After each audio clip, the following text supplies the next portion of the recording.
A Jacksonville woman who came to News4Jax with her story about her rent going up hundreds of dollars was then told her new lease offer will be rescinded. But then the owner of the company, who's the father of the employee who told her that, later confirmed to News4Jax that his son did not have the authority to rescind the lease renewal offer. News4Jax reporter Ann Maxwell spoke with the woman about this whole predicament and with a lawyer about the rights of both the tenants and the landlords.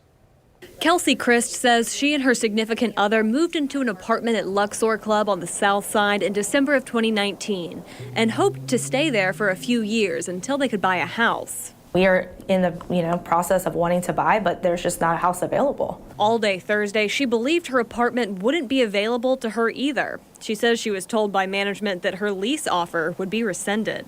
Abe Fort confirmed this to News4Jax. He works for Fort Family Investments, which is owned by Don Fort, who also owns Luxor Club.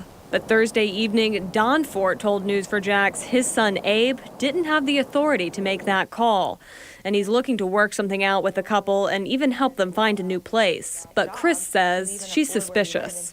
Earlier this week, Chris told News4Jax rent at Luxor Club has gone up hundreds of dollars since she first moved in, going from a base rent of $1,434 in 2020 to an initial offer to renew her lease this year at a base rent of $2,034, an increase of about 42%.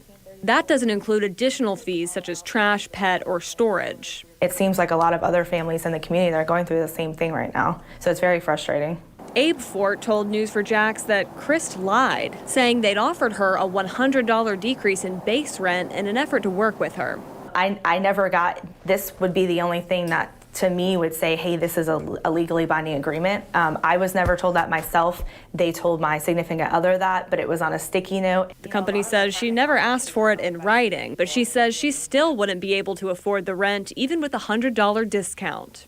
I would have to get another job just to be able to come up with that, even if they took $100 off. Chris told News4Jax she was worried the threat of not renewing the lease was retaliation for speaking out against the company. Abe Fort said it wasn't retaliation for her going public with her story, and the company was acting within its rights. Can they do that? It's really going to depend on the specifics of the lease agreement. David Weiner is a local attorney who deals with landlord-tenant disputes. He declined to get into the specifics of this case, but says in general, a case like this can go either way, depending on the language in the lease. He says while the First Amendment keeps the government from punishing you for speaking your mind, it doesn't prevent your boss or landlord from taking action. Ann Maxwell, Channel 4, the local station.